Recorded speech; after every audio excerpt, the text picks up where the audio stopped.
Aleluia, glória a Deus. A graça e a paz do Senhor Jesus seja no seu coração. Amém, irmãos? Aleluia. Hoje nós estamos aqui mais uma vez para poder ministrar sobre o curso de maturidade no Espírito, nosso cursão, né? Hoje nós vamos dar início à nossa 10ª matéria.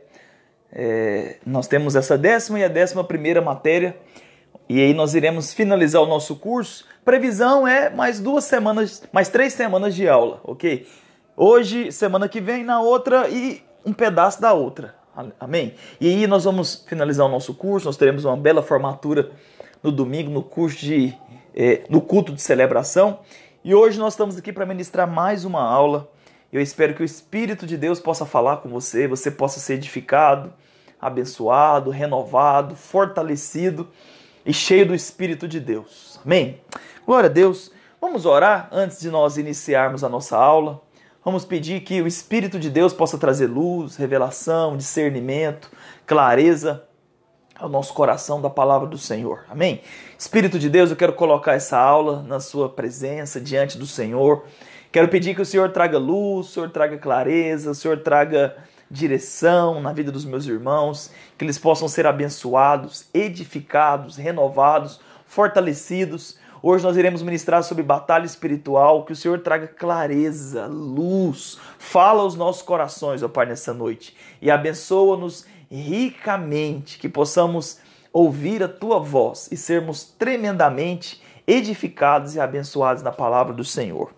Amém? Glória a Deus, que Deus possa falar com você e que você seja muito abençoado nessa noite. Amém? Aleluia. Pega aí a sua apostila vermelha, lá no capítulo 10, na página 94. Página 94. Hoje nós vamos dar início a um assunto muito importante. Nós vamos falar sobre batalha espiritual. Nós vamos falar sobre batalha espiritual. Pastor, existe batalha espiritual na vida do crente? Sim, existe. Existe sim. Eu quero falar para você sobre os princípios da batalha espiritual. E eu creio que o Espírito de Deus ele vai falar com você. Creio que você será muito edificado, você será muito abençoado. E que o Senhor vai falar ricamente, tremendamente no seu coração nessa noite. Amém? Então, fica aí ligado, conectado, porque o Espírito de Deus tem algo para falar com você nessa noite. Amém? Glória a Deus. Deixa eu só organizar aqui certinho. Isso. Aleluia. Glória a Deus. Hoje eu quero falar sobre batalha espiritual. Batalha espiritual é o título da nossa matéria. Mas a primeira aula de hoje, nós vamos falar sobre a base da obra consumada. Pastor, por quê? O que tem a ver a batalha espiritual com a obra consumada? Tem tudo a ver. Tem tudo a ver. Porque o princípio da sua vitória é aquilo que Jesus fez na cruz. A base da sua vitória, das suas conquistas, que te faz vencedor, que te faz vencer, não é o que você irá fazer a partir de agora, não é o seu comportamento, mas é aquilo que você crê. É onde você crê, aonde você aplica a sua fé. Uma vez que você decide crer naquilo que Jesus fez lá na cruz, você já entra na guerra, na batalha vitorioso. Você já entra na batalha sabendo que a vitória já é sua. E eu quero começar a nossa aula exemplificando para você. Então, eu já falei para os irmãos, eu era jogador de futebol. Eu joguei futebol até os meus 20 anos. Mas quando eu falo de joguei futebol, é que eu queria ser profissional, queria ser rico, queria ir para a Europa, queria ser mundialmente conhecido, né? E vida que segue. Mas não deu certo. Mas tenta imaginar, você está disputando um campeonato, você está disputando um campeonato importante, uma final no Maracanã, com o estádio lotado ali, e todo mundo, o país inteiro tá ligado, e aí você é um dos atletas que vai jogar. Só que, de alguma maneira, você sabe que o seu time vai vencer, e que vocês serão campeões, e no outro dia, todos os jornais, né, o mundo esportivo vai estar falando ali da vitória, vai estar falando daquele título importante. Mas de todos os jogadores que vão jogar, você é o único que sabe que a vitória já é de vocês, a vitória já está garantida. Então, mesmo que você esteja jogando, esteja tomando pressão do seu adversário, mesmo que o seu adversário saia na frente 1 1-0, 2-0, 3-0, você sabe, tem uma certeza, uma convicção de que vocês serão campeões no final. E o que vale é o final. O que vale é o final. Eu sei que tem muitas pessoas que elas começam muito bem, mas elas não terminam muito bem. Tem pessoas que são ótimas iniciadoras, ótimos iniciadores, mas são péssimos finalizadores. Eles começam bem, mas eles não terminam bem. É bom começar bem? Mas é melhor ainda terminar bem. É melhor ainda cruzar a linha de chegada, é melhor ainda, né, levantar o troféu no pódio e ser honrado. E aí você sabe, seu time está perdendo de 1-2-0, mas no final você sabe que vocês serão campeões e que possivelmente o gol da vitória, o gol do título vai ser seu. Então, qual seria o seu comportamento durante o jogo? Você estaria ali dando o seu melhor, mas você sabe, no final a vitória é nossa, no final nós seremos campeões, no final, né, o Senhor ele vai nos abençoar. Então eu quero dizer para você que você já entra na batalha, você já entra na luta, você já entra na guerra sabendo que no final você já é mais do que vencedor. Sabendo que em todas essas coisas, né, você já é mais do que vitorioso. Em todas essas coisas você vai ter vitória, porque tudo que acontece nas nossas vidas são situações para que Deus possa nos ensinar, são situações para que Deus possa nos qualificar, nos treinar, nos capacitar para obras ainda maiores. Então não despreze o tempo que você está vivendo, porque esse tempo que você está vivendo, Deus está ensinando você. Ah, pastor, mas tem sido um tempo difícil.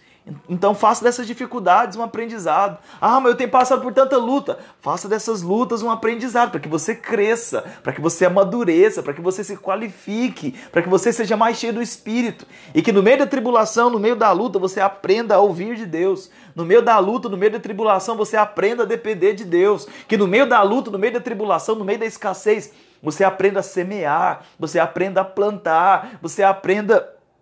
coisas que no tempo, né, de fartura, no tempo de abundância, talvez você não vai ter. Então, são nos tempos de lutas, de dificuldades, de perseguições e de situações difíceis, é onde nós crescemos, é onde nós amadurecemos, é onde nós avançamos como homens de Deus, como mulheres de Deus, é onde nós ficamos cascudos e amadurecemos no Senhor. Então, eu sempre digo para os irmãos, eu sei que hoje nós somos uma igreja pequena, uma igreja de 12 pessoas, uma igreja pequena, mas é tempo de aprender com toda essa situação.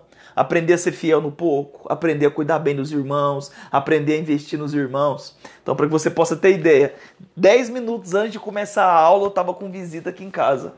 Com visita, né? Veio aqui, né, uma senhora com o filho dela, que a gente conhece desde o início, que a gente mudou para a cidade, veio nos visitar e conversa vai, conversa vem. Hora que eu me despedi deles, meu Deus, falta 10:07. Então faltava 10 minutos para a aula. Então eu iria para o prédio da igreja, mas como ficou em cima da hora, decidi fazer aqui mesmo no meu escritório. Os irmãos estão vendo a paisagem um pouco diferente, ali a mulher mais bela de todas ali. Mas é nesse tempo de dificuldade que nós crescemos, que nós avançamos e que nós rompemos. E tudo tem a ver com a obra consumada de Jesus. A base de todas as coisas é o sacrifício de Jesus na cruz. E eu quero falar com você e para você nessa noite sobre isso, sobre batalha espiritual e sobre a base da obra consumada. E eu espero que você seja muito abençoada. Amém? Se você quiser mandar o aviãozinho aí para outras pessoas, aproveite, mande aí, né, para que outras pessoas possam nos assistir, para que outras pessoas possam, quem sabe aqui, ver a aula e ser muito abençoados e possam ser edificados e assim possam ser cheios do Espírito Santo. Amém? Glória a Deus. A base da obra consumada.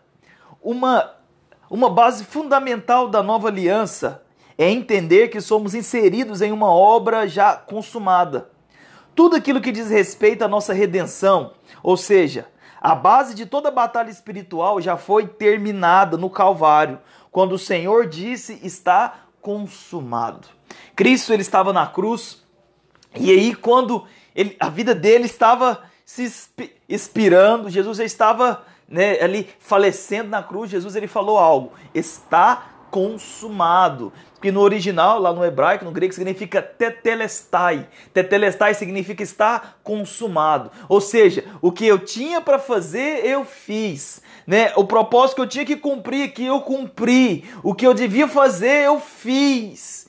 Então Jesus disse isso, está consumado, está resolvido, a obra já está consumada. Quer dizer para você, a obra de Jesus já foi consumada lá na cruz.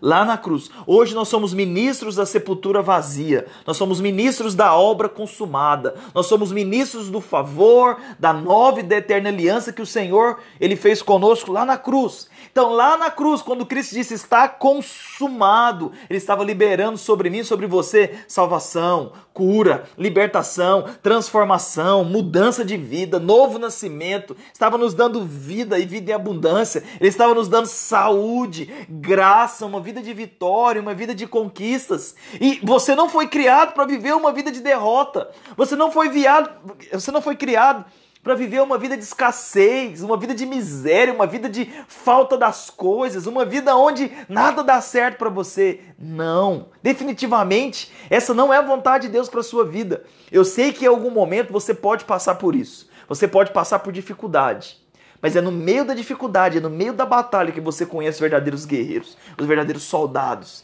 E a questão é, a questão é, o que você está aprendendo nesse tempo de pandemia? Nesse tempo de pandemia, algo tem mudado na sua vida?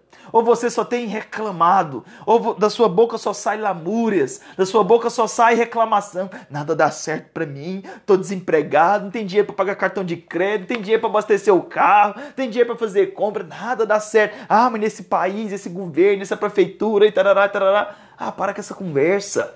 Para com essa conversa. Muda o discurso.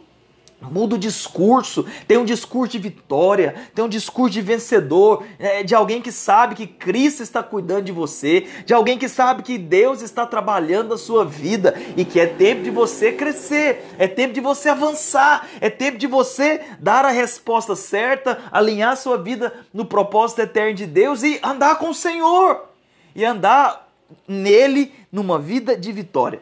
Mas eu quero dizer para você, você já entra na batalha na certeza da vitória. Você já entra na batalha na certeza da vitória. Lá na cruz Jesus disse, está consumado. Está consumado. Eu quero falar para você alguns princípios importantes que eu tenho certeza que vai abençoar muito sua vida nessa noite. Amém? Não lutamos para vencer o inimigo, mas porque Cristo já venceu. Você já entra na batalha vitorioso. Você já entra na batalha vitorioso. Lá em Romanos 8, versículo 37 diz assim, mas em todas essas coisas, porém, somos mais do que vencedores, muito mais do que vencedores, por meio daquele que nos amou. E antes, o versículo diz assim, porque eu estou bem certo que nem a morte, nem a vida, nem anjos, nem principados, nem potestades, nem as coisas do presente, do futuro, nada, nem meu presente, meu passado, nada poderá me afastar do amor de Deus que está em Cristo Jesus. Nada pode afastar você do amor de Deus que está em Cristo. Sabe por quê? Porque Cristo já resolveu todos os nossos problemas. Lá na cruz, a obra consumada de Jesus, o sangue derramado de Jesus, o sacrifício expiatório do Cordeiro já nos deu vitória. O Senhor te chamou para viver essa vida de vitória. Não significa que você não vai passar dificuldade, não tem nada a ver. Mas significa que no meio das dificuldades, o Senhor vai se apresentar a você com provisão, com cuidado. Porque Ele é a sua provisão, Ele é o cuidado, o Senhor cuida de você. O Senhor, Ele é o Jeová Jireh, o Deus da provisão. Ele é o Jeová da guerra, Jeová Tsidkenu, Jeová Sabaote, Deus da guerra. O Senhor é a nossa justiça, o Deus da batalha. Ele é o grande El Shaddai, o Todo-Poderoso. Então, o Senhor se apresenta diante de você para guerrear suas guerras, para lutar suas batalhas. Mas você já entra na batalha na certeza da vitória. Você já entra no clássico na certeza de que no final a vitória é sua. Por quê? Porque o camisa 10 já está no seu time, o camisa 10 é Cristo. Então convide Ele para estar com você. Convide Ele para entrar na sua batalha. Convide o Senhor para entrar na fornalha com você. Convide o Senhor para estar dentro da cova dos leões com você, como foi com Daniel, como foi com Sadraque, Mesaque e Abidnego dentro da fornalha. Se você está dentro da cisterna vazia como José, convide o Senhor para estar com você dentro da cisterna. Porque tanto a cisterna, quanto a cova dos leões, quanto a fornalha, ali pode ser o melhor lugar para se estar. Se o convidado especial estiver com você. Pode ser que você esteja passando dias de lutas, está desempregado, contas atrasadas, convide o Senhor para passar por esse problema com você. Convide o Senhor para estar com você, porque Ele é o Deus das montanhas, Ele é o Deus dos vales. Talvez você está no meio do vale de ossos secos, vale tenebroso, vale de luta, vale de dificuldade, mas o que você vê? O Senhor falou para o profeta Ezequiel, lá no livro de Ezequiel. O Senhor pegou o profeta Ezequiel, levou ele no meio de um vale de ossos secos e falou para ele, o que você vê? Ah, eu só estou vendo aqui esqueletos, ossos e mais ossos. Mas e aí? Profetiza, homem de Deus. Profetiza. E aí ele começou a profetizar. Começou a profetizar, liberar palavras de vida. Eu declaro que vida venha. Eu declaro que esse exército, esses ossos se levantem. E de acordo com o que ele começou a profetizar, sabe o que começou a acontecer? Os ossos começaram a se debater. Começou a ter ali um exército, né, de esqueletos, de ossos secos no meio daquele vale de ossos secos. Poder criativo da palavra de Deus. De repente o Senhor falou, profetiza. Ele começou a profetizar e veio a carne, veio os tendões e a vida veio, o espírito veio. E de repente no meio de um vale de ossos secos tinha um exército. Talvez você esteja passando esses dias por esse vale de ossos secos. Dias de dificuldades, com algum parente doente, alguém que você ama doente, ou alguém que você ama pegou aí esse vírus, foi infectado com essa pandemia. Não se desespere, creia no Senhor, olhe para o Senhor, abra sua boca, declare aquilo que você deseja que aconteça, declare, é tempo de mudança, é tempo de prosperar, eu desfruto o Senhor, né? No meio dessa dificuldade, né? Eu creio que Jesus, Ele já me abençoou em todas essas coisas, em todos esses problemas, no meio dessa pandemia eu sou mais do que vencedor, porque o meu Deus me sustenta, o meu Deus cuida de mim. Abra sua boca, começa a liberar a palavra de Deus, entre em concordância com a palavra de Deus, concorde com aquilo que está escrito na Bíblia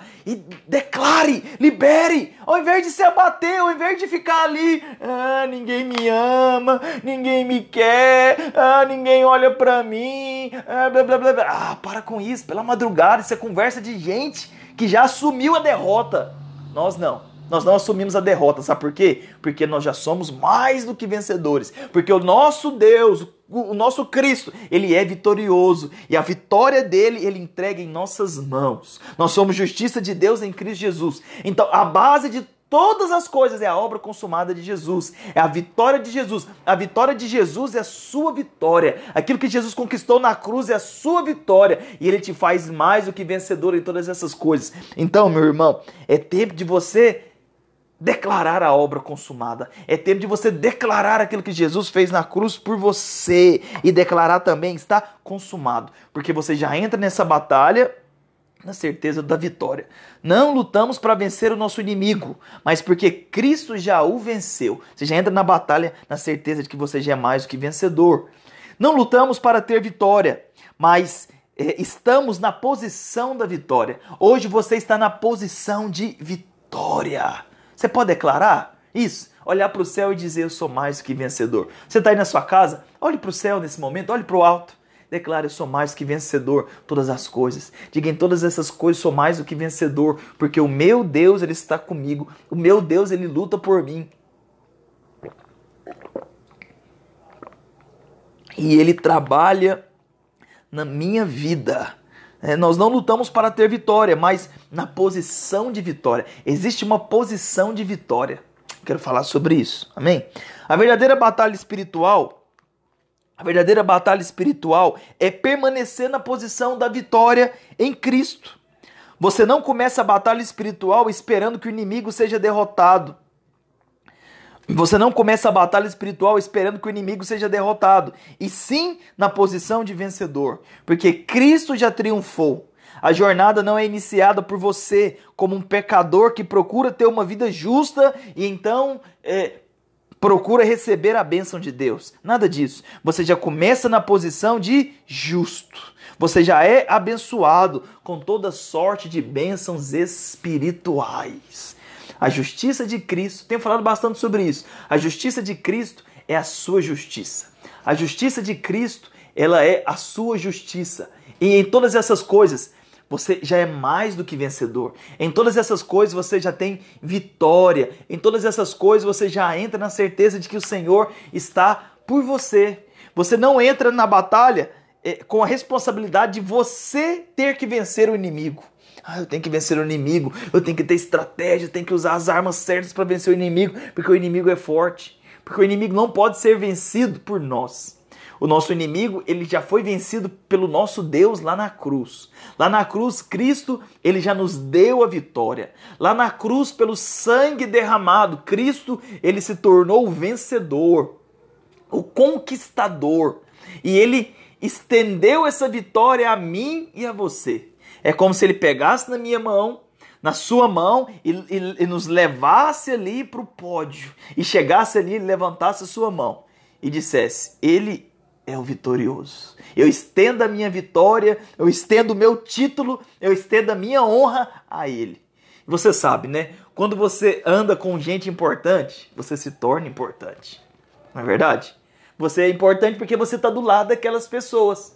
Aquelas pessoas que são importantes. Então, você serve a alguém que é muito importante. Você serve a um Deus vivo, a um Deus vitorioso, a um Deus que já triunfou sobre principados, sobre potestades, sobre poderes do mal, sobre governos tenebrosos. E ele te dá a vitória. Ele estende a vitória dele a você.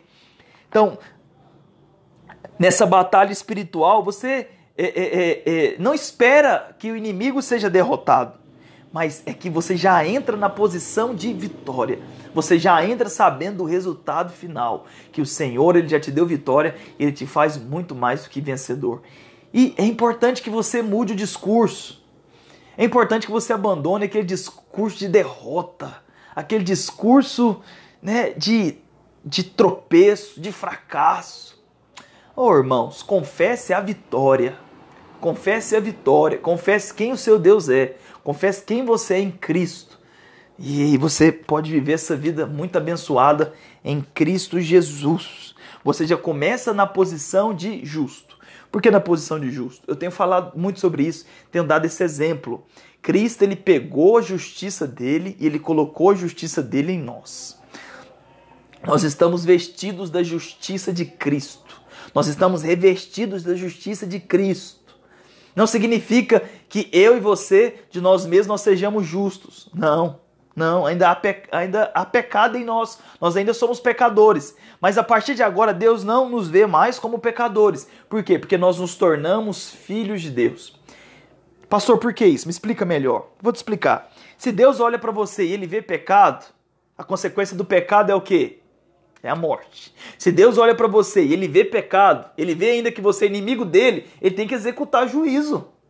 Quando um pecador, ou melhor, quando um criminoso ele se achega diante do juiz, o que vale não são as palavras dele: juiz, eu não fiz isso, aquilo ali foi uma emboscada, me enganaram e blá blá blá blá blá blá. Não, as palavras dele não vão resolver os problemas dele. O que vai resolver o problema dele são provas. Provas. E qual que é a prova que o juiz precisa ter? É o sangue. É a justiça. Perante o juiz, é impossível que um crime possa ser condenado duas vezes. Ou seja, alguém que já foi condenado por um crime, ele não pode ser condenado por aquele crime, pelo mesmo crime duas vezes. Quer dizer para você, eu e você, nós tínhamos uma lista enorme de pecados. Uma lista infinita de pecados, desde a infância até a nossa vida inteira. E aí, aquela lista foi colocada diante do juiz. Olha aqui todos os pecados dele. Olha aqui, mentiroso, ladrão, mau caráter, enganador, os pecados da adolescência, da juventude, da vida adulta. Tá tudo lá marcado, tá tudo lá registrado. E aí o juiz olhou aqueles pecados e falou: é condenado, vai ser condenado. Mas e o que acontece? O seu advogado, ele chegou. Ele chegou com uma prova infalível. Ele chegou com uma prova que iria te inocentar acima de qualquer culpa, acima de qualquer prova, acima de qualquer julgamento. Você seria inocentado. Quem que é o nosso advogado? Nosso advogado é Cristo. E eu quero exemplificar de duas maneiras. Cristo chegou e falou: é verdade, todos esses crimes aqui foi ele que cometeu, mas eu vou fazer algo. Eu vou assumir o lugar dele. A partir de hoje, eu quero que cliente, né? Eu quero que ele vai se tornar inocente e eu vou assumir o pecado dele. Então Cristo ele foi condenado no meu lugar, no seu lugar, e foi condenado à morte. Foi condenado à morte. E aí o que aconteceu? A justiça de Cristo passou para nós e a nossa condenação passou para Cristo. Então nós fomos inocentados. Então a partir de agora você não pode mais ser acusado daqueles crimes. Por quê? Porque você já foi inocentado diante do juiz. Você agora não é mais réu de morte, agora você é inocente. E o que o juiz fez? Ele bateu o martelo ali, justificado.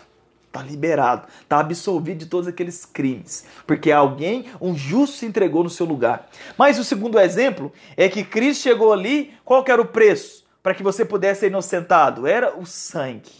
Como Cristo ele é o nosso parente próximo, o único que poderia nos inocentar, a nossa inocência era baseada no sangue. Então Cristo chegou ali com sangue puro, com sangue perfeito, com sangue carmesim, entregou o sangue dele na cruz e ele nos vestiu da justiça dele. E a partir daquele momento nós fomos absolvidos. Então aqueles crimes não podem ser mais imputados a nós. Aqueles pecados não podem ser mais imputados a nós. Por quê? Porque nós somos justificados por meio da vida de Jesus, por meio do sangue de Jesus. Então agora, você se tornou justo. Justo. Você foi justificado. A justiça de Cristo se tornou a sua justiça. A vida de Cristo se tornou a minha vida. Eu e você, nós vivemos hoje por causa de Cristo. Né? A ênfase da nossa vida agora é Cristo, a base da nossa liberdade, a base da nossa justificação, a base da obra consumada, né? É o sangue de Jesus. O que é a base? A base é o alicerce, a base é o fundamento no qual todo o edifício é levantado, no qual ali as colunas são colocadas, as vigas são colocadas, as paredes são colocadas em cima da base. Qual que é a base de todas as coisas? É a obra consumada, é o sangue de Jesus, é o sacrifício de Jesus lá na cruz. Então hoje eu e você, nós temos a justiça de Cristo, né, em nossas vidas. Nós recebemos a bênção de Deus. Então nós já entramos na batalha como justos. Já entramos na guerra como justos. Já nos apresentamos diante do trono de Deus como justos. Eu e você fomos justificados pela graça mediante a fé. E Efésios diz que isso não vem de nós, isso não vem de vós, isso é dom de Deus. Essa graça, essa justiça, essa salvação é um presente de Deus. É um presente que você recebeu de Deus. Deus deu esse presente para você. Qual foi o presente? A nossa justiça, a nossa liberdade, a nossa salvação é um presente de Deus. Então, para de se condenar pelos pecados do passado, até mesmo do presente, do futuro. Pare de se condenar, porque você já foi perdoado. Você já foi justificado. Então, hoje você tem vida. Eu quero alegorizar com você aqui de maneira bem simplificada, né, essa obra consumada lá no Jardim do Éden. No Velho Testamento, o Jardim do Éden é uma alegoria da obra consumada. Por quê? Você conhece a história. Deus ele criou o homem, ele colocou o homem num jardim, chamado Jardim do Éden, que significa jardim de delícias. Então Deus não colocou o homem numa fábrica, num supermercado, numa confecção, onde esse homem receberia de acordo com sua produção. Não. Deus não nos criou para trabalharmos para Ele. Não, não foi isso. O jardim fala de... O jardim fala de desfrute. Deus nos criou para desfrutarmos da presença dEle, para Ele desfrutar de nós, num relacionamento vivo com Ele. E a palavra de Deus diz que aí Deus, Ele criou Adão do pó da terra, e aí depois Deus criou Eva, né, da costela de Adão.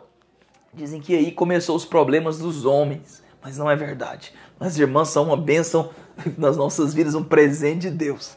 E aí o que aconteceu?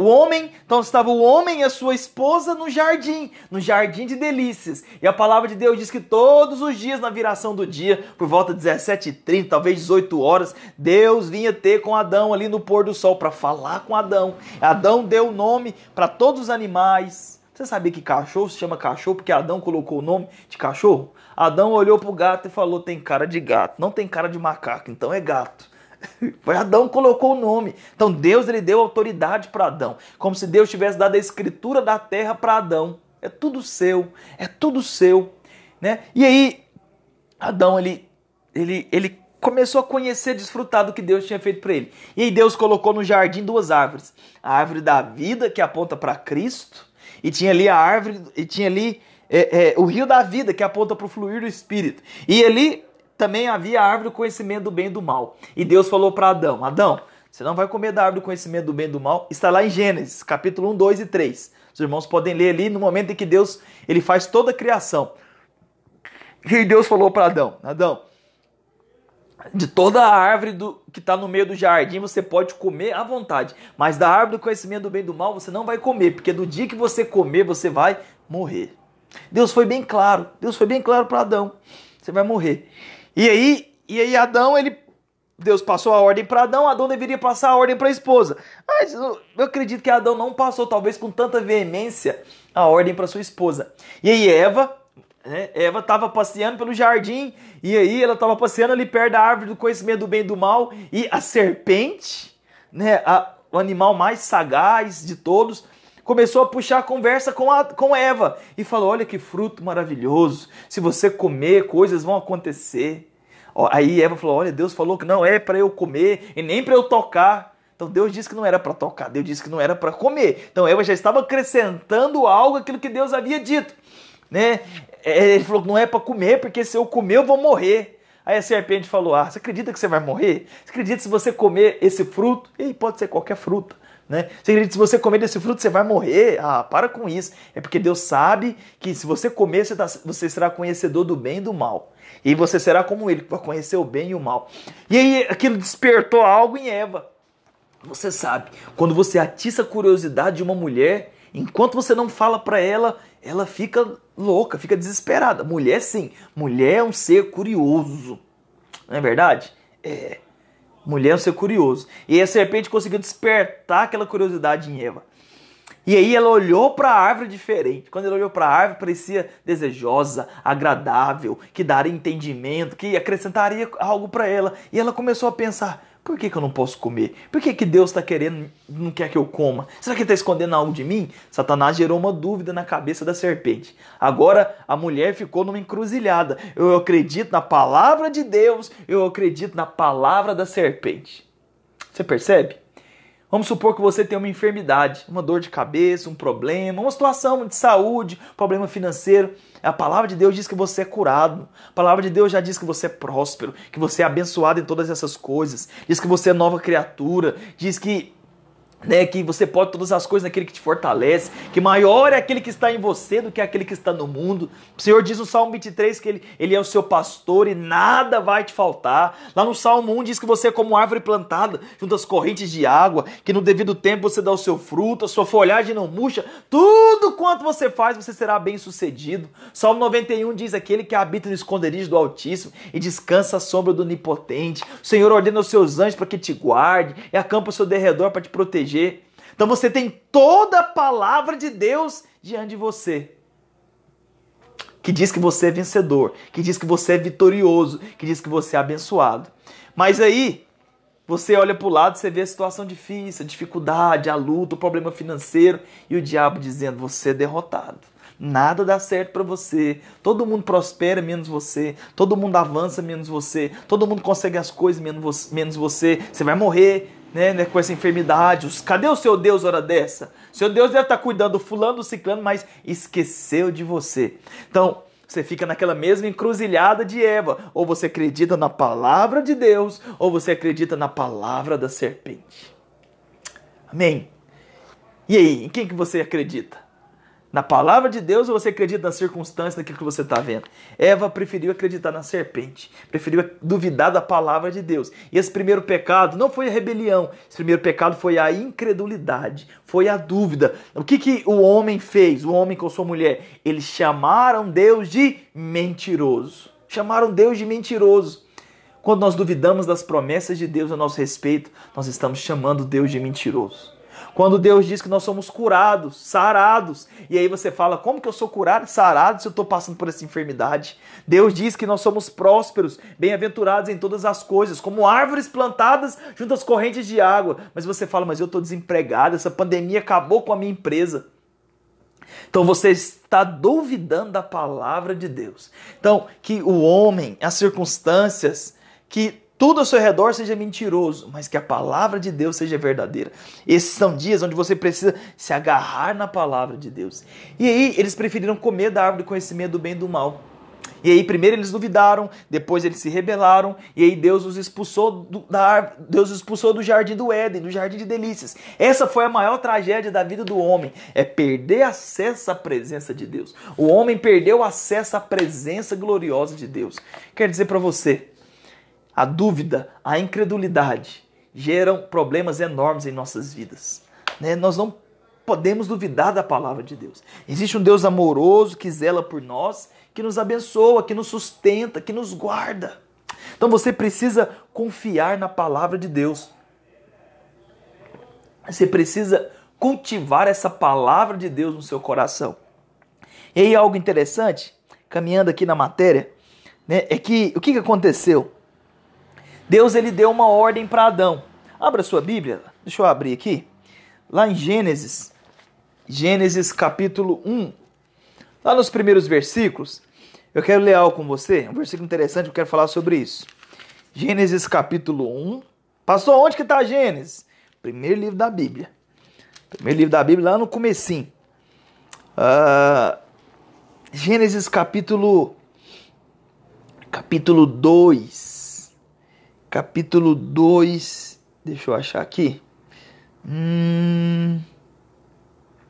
Capítulo 2, no versículo 15. Gênesis capítulo 2, versículo 15. Diz assim: o Senhor Deus tomou o homem e o colocou no jardim do Éden, e Deus deu uma ordem para eles. Qual foi essa ordem? Eles deveriam cultivar e guardar o jardim. E o Senhor Deus deu uma ordem, que eu falei para os irmãos: de toda árvore do jardim você comerás livremente, mas da árvore do conhecimento do bem e do mal você não pode comer, porque no dia em que dela comer, certamente morrerás. Deus então ele colocou o homem no jardim do Éden, no jardim de delícias. Deus deu uma ordem para o homem. Qual foi essa ordem que ele deu para o homem? Que ele deveria cultivar e guardar. Guardar e cultivar o jardim. Ou seja, ele deveria zelar da casa nova dele. Ele deveria zelar da casa, da habitação dele. Zelar da sua casa. Essa era a ordem de Adão. Nós estamos falando da obra consumada. Então, eu quero fazer um paralelo com você da ordem que Deus deu para Adão e para Eva. Qual foi a ordem que Deus deu para Adão e Eva? Eles deveriam guardar, eles deveriam cultivar, o jardim. Então, hoje eu e você, nós devemos guardar e cultivar o sacrifício de Jesus na cruz, seu sangue derramado, a sua justiça em nossos corações. Pastor, o que é guardar e cultivar? É se encher disso, é falar disso, é meditar nisso, compartilhar disso, é compartilhar dessa palavra, é falar do sacrifício de Jesus, é falar do amor de Deus, é pregar o evangelho da graça, é orar todos os dias, o tempo todo, dizer: eu sou amado, eu sou perdoado, sangue de Jesus sobre a minha vida, sou justiça de Deus em Cristo Jesus, podem cair 1000 ao meu lado, 10.000 à minha direita, eu não serei atingido, o Senhor me guarda, me sustenta, no Senhor eu já sou perdoado. Então, em Cristo Jesus, você precisa guardar e cultivar essa obra consumada. Você precisa se alimentar dessa obra consumada.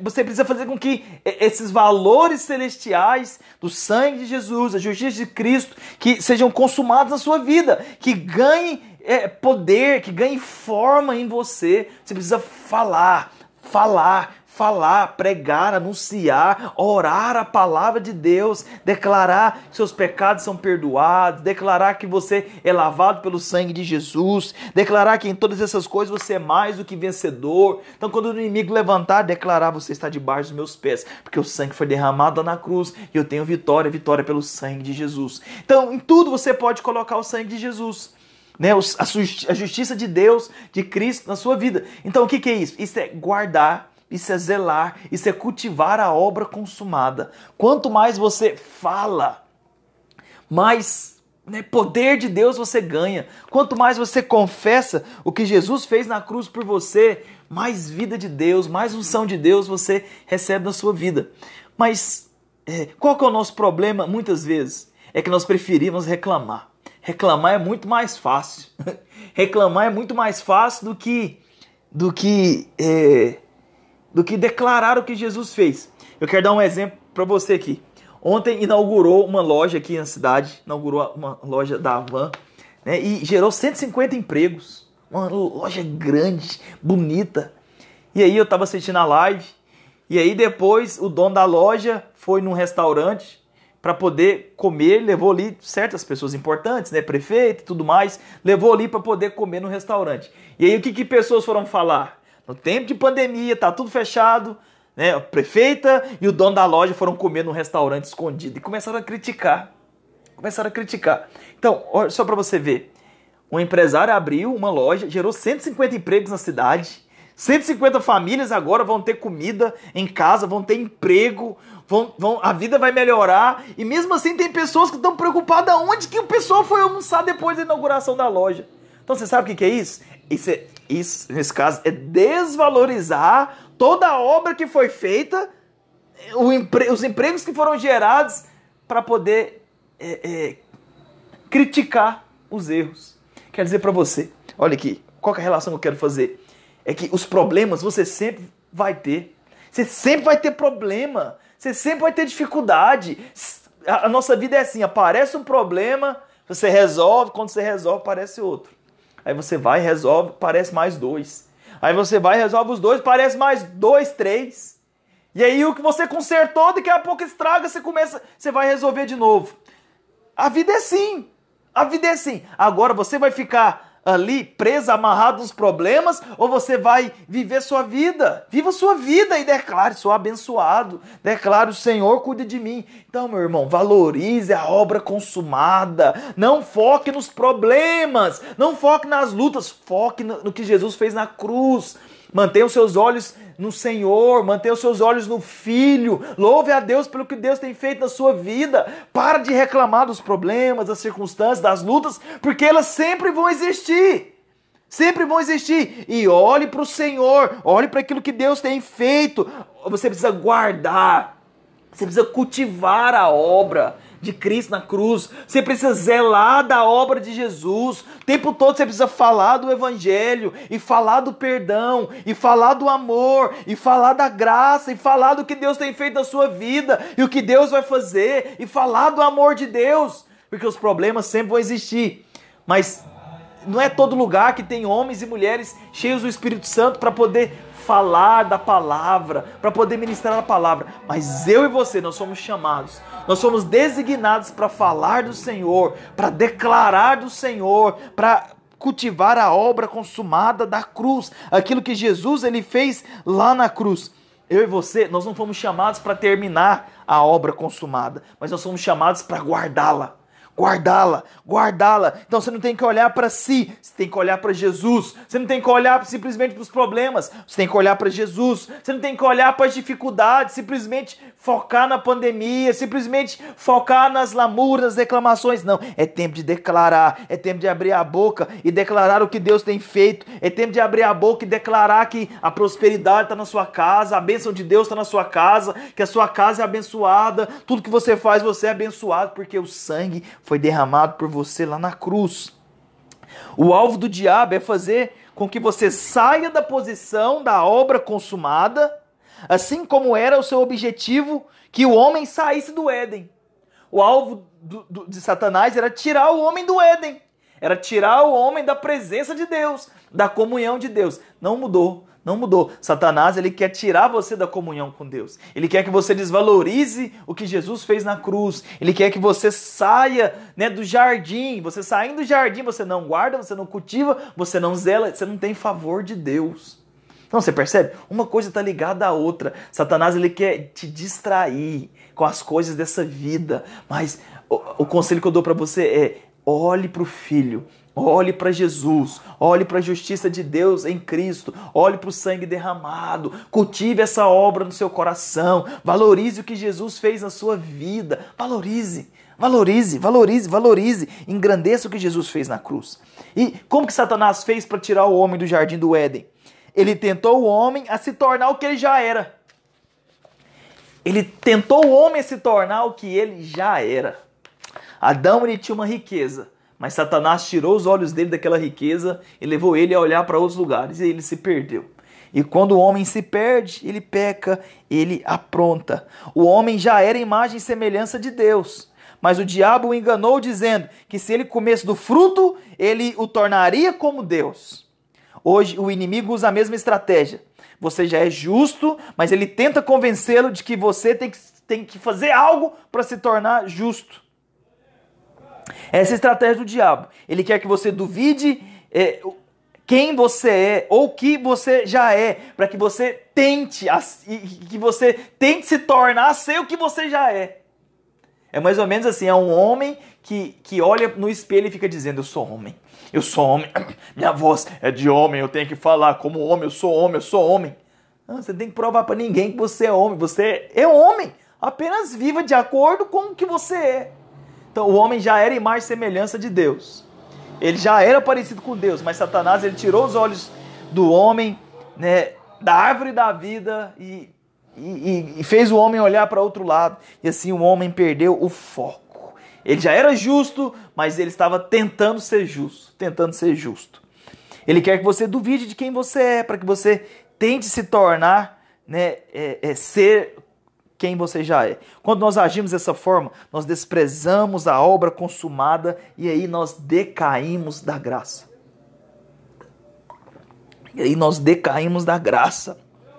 Quando Adão pecou, quando ele caiu no pecado, ele já não estava guardando a obra consumada. Por causa disso, ele foi expulso do jardim. Então, agora ele deveria lavrar a terra do qual ele foi formado. Então, o que você prefere? Guardar o jardim ou lavrar a terra? O que você prefere? É confiar na obra de Jesus ou confiar na sua própria obra? Eu já vi pessoas dizendo: eu não quero receber nada de mão beijada, eu quero conquistar tudo. Parece um bom discurso, né? Parece um discurso que está na moda. Mas você não tem que conquistar nada. Jesus já conquistou tudo por você lá na cruz. A obra de Deus nas nossas vidas é um presente. Você apenas precisa aceitar quem você é. Você é filho de Deus. Você é amado, você é justo, você é perdoado. Então apenas zele disso. Apenas confesse isso. Apenas declare quem você é em Cristo Jesus. Apenas valorize, né, aquilo que Jesus, lá na cruz, ele fez por você. Então o homem preferiu lavrar a terra do que guardar, cultivar, zelar daquilo que Deus já tinha dado para ele. Quando nós cremos na obra consumada, nós lutamos na posição de vitória. Você já entra para a guerra na certeza da vitória. Você já entra para a final, para a decisão do título, na certeza da vitória. E aí você só precisa declarar: eu já sou mais do que vencedor em todas as coisas. Eu já sou vitorioso em todas as coisas. O meu Deus já me deu vitória em todas as coisas. Vou começar um negócio? Já sou vitorioso. Vou liderar uma célula? Já sou vitorioso. Acabei de me casar? Já sou vitorioso. Tudo que você fizer, você já é vitorioso. Tudo que você começar a fazer, você já é vitorioso. Por quê? Porque Deus já te deu vitória através de Cristo lá na cruz. Então, zele, cultive essa obra consumada. Não tente se tornar o que você já é. Você já é abençoado. Você já é justo. Você já é justo. É como um exemplo que eu já dei várias vezes, mas tem um tempo que eu não dou esse exemplo, eu quero dar novamente. Tenta imaginar uma pessoa que ela quer fazer algo para Deus. Ela quer agradar a Deus. E aí ela fica pensando: o que eu posso fazer para agradar a Deus? O que eu posso fazer para honrar a Deus? Eu quero dar algo para Deus que ninguém nunca deu. E aí ele pesquisa, ele fala: já sei, vou fazer um bolo para Deus. Vou fazer um bolo para Deus. Vou fazer um bolo de chocolate, porque Deus deve gostar de bolo de chocolate. Aliás, quem não gosta de bolo de chocolate, meu Deus? E aí você vai lá, você pesquisa os melhores chocolates mais caros, mais gostosos, né? O melhor chocolate da terra. Você pesquisa e aí você decide fazer um bolo de chocolate. E aí no dia que você se achega diante de Deus, né? No dia que você partiu, você leva aquele bolo para Deus. E aí você chega diante do trono de Deus e diz: Deus, eu trouxe algo que ninguém nunca deu para o Senhor. Eu fiz algo maravilhoso e eu quero te dar. E Deus fala: o que você fez para mim, meu filho? Que ninguém nunca fez. Você fala: Deus, eu fiz para o Senhor um bolo de chocolate. esse chocolate, ele é assim, é da safra tal, esse é do cacau tal, é o melhor bolo de chocolate da terra, o senhor vai gostar. E aí Deus vai e olha para você e fala: ô meu filho, eu não gosto de bolo de chocolate, eu só gosto de bolo de morango. Você podia ter me perguntado. E tenta imaginar, né, a cara de frustração. Mas pode dar aqui pro anjo Gabriel, pode dar aqui pro Miguel, ele adora bolo de chocolate. Imagina a frustração de alguém que fez algo, agora vamos trazer para nós. Tenta imaginar alguém que fez algo a vida toda, vivendo uma vida sacrificial, uma vida de lei, uma vida onde nada pode, uma vida onde tudo é pecado. E aí você não desfruta de graça, você não desfruta de favor, você não desfruta de estar no centro da vontade de Deus, você não desfruta do propósito de Deus, você não desfruta da obra consumada. Sabe, meu irmão, a vontade de Deus é que você desfrute de uma vida abençoada, de uma vida plena, de uma vida de alegria. Vai ter dificuldade, luta? Sim, vai ter, mas em todas essas coisas nós somos mais do que vencedores. Então, nós queremos viver, né, diante do Senhor e fazer aquilo que está no coração de Deus. Você não precisa tentar ser justo, você já é justo, você já é perdoado. Então nós estamos edificando uma obra que essa obra é de Deus, essa obra está no coração de Deus, e a mensagem que agrada o coração de Deus não é a lei, não é o favor merecido. O que agrada o coração de Deus, a mensagem que agrada o coração de Deus é a mensagem do seu Filho. É quando a nossa vida aponta para Jesus. É quando tudo que nós fazemos aponta para o Cordeiro, aponta para o sacrifício de Jesus na cruz. Então essa é a vontade de Deus. Essa é a vontade de Deus, é que a sua vida aponte para Jesus. É que você fale de Jesus. Não temos que falar de nós mesmos, temos que falar de Jesus. Não temos que tentar nos tornar justos, porque nós já somos justos, porque a justiça de Cristo é a nossa justiça. Então, pare de tentar se esforçar. Apenas entre no descanso. Apenas entre no descanso. Só pode descansar, né, aquele que crê que tudo já está terminado. Aquele que crê que tudo está terminado. Então, o exemplo que eu dei do bolo de chocolate é um esforço de uma vida inteira, sendo que você já agrada a Deus. Agrada a Deus. A obra que agrada a Deus é quando nós olhamos para o Filho. É quando nós vivemos para o Filho. É quando nós descansamos na obra consumada. Sabe, irmãos, a oração mais poderosa é a oração do dia da tribulação. É a oração do dia da dificuldade. É quando você tem tudo para desfalecer, tudo para esmorecer, tudo para entregar, né, o jogo, tudo para desistir, mas você olha para o Senhor e você diz: eu sei, o meu Redentor vive. O meu Redentor vive, né, e Ele cuida de mim, ainda, né, que eu esteja passando por todas as dificuldades, o meu Deus cuida de mim. Ainda que eu esteja passando por todas essas lutas, eu sei em quem tenho crido. A minha vida aponta para o Senhor. Então nós só podemos descansar, né, na obra consumada, na obra que já está terminada. Essa é a verdadeira batalha espiritual. É guardar a obra consumada. É guardar o que Jesus fez na cruz. É cultivar o que Jesus fez na cruz. É falar do que Jesus fez na cruz. Então a mensagem é a graça. O que é a graça? A graça é o favor imerecido. A graça é Deus dando tudo para quem não merece nada. A graça é Deus te abençoando, é Deus te honrando, é Deus te promovendo, é Deus sendo a sua vida, é Cristo sendo a sua luz, sendo o seu sustento, a sua provisão, a sua riqueza, a sua vitória. E eu não tenho tempo para falar de mais nada a não ser dele, a não ser dele. Quando nós estamos apaixonados, nós só falamos da paixão. Só falamos do amor, porque nós só pensamos, né, nela, em como agradá-la. Né? Então, da mesma maneira, é assim com o Senhor. Que o seu coração possa bater por causa do Senhor. Que você possa ter Ele como razão, né, de todas as coisas, como razão da sua vida. Então, volte-se para Ele, creia nele, confesse a obra dele na sua vida. Eu quero declarar sobre você, que o Senhor, Ele dará dias para você que serão dias de muita graça, dias de muito favor, dias de muito favor. Não é apenas migalhas que caem da mesa, como aquela mulher Sirofenícia recebeu. Não, você não tem que comer de migalhas, você pode se assentar na mesa, porque você é filho e você é abençoado.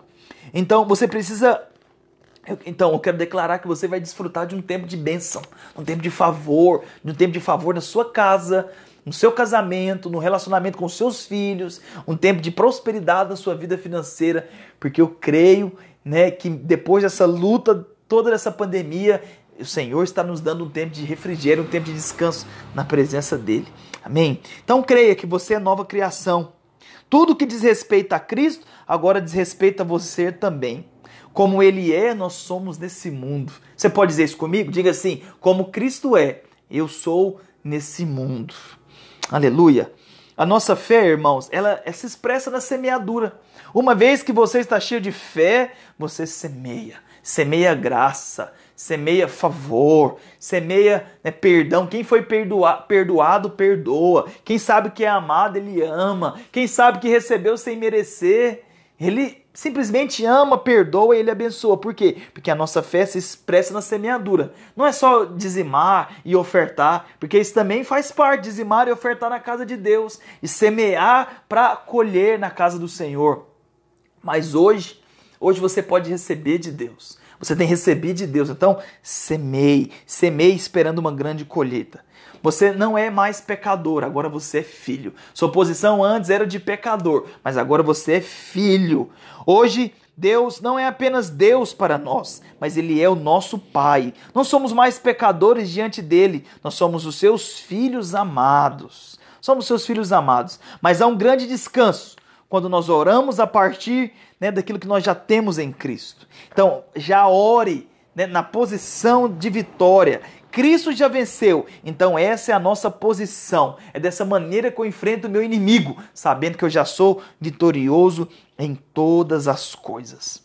Então, nós precisamos ter uma atitude de descanso. Uma atitude de descanso. Hebreus 4, do versículo 1 ao 3, diz assim: temamos, portanto, que sendo nos deixado a promessa de entrar no descanso de Deus, suceda parecer que algum de vós tenham falhado, porque também a nós foram anunciadas as boas novas, né? O Evangelho, como se deu com eles, mas a palavra que ouviram não lhes aproveitou, visto que não ter sido acompanhada pela fé naqueles que a ouviram. Nós, porém, cremos e por isso entramos no descanso. Aquele que descansa é aquele que crê. Uma vez, né, que o Senhor diz que está consumado, ele se assentou. Jesus, ele está assentado à destra do Pai, né, nos céus. Por quê? Porque a obra que ele tinha para fazer, ele fez. Agora ele está descansado. Então hoje o Senhor nos convida a nos assentar ao lado dele e descansar e olhar para ele na sua obra consumada. Então, descanse no Senhor. Descanse no Senhor. Descanse no Senhor. Sabe, existe algo na nossa vida. Quando você tem fome, você come. Quando você tem sede, você bebe. Mas quando você estiver passando por tribulação, creia.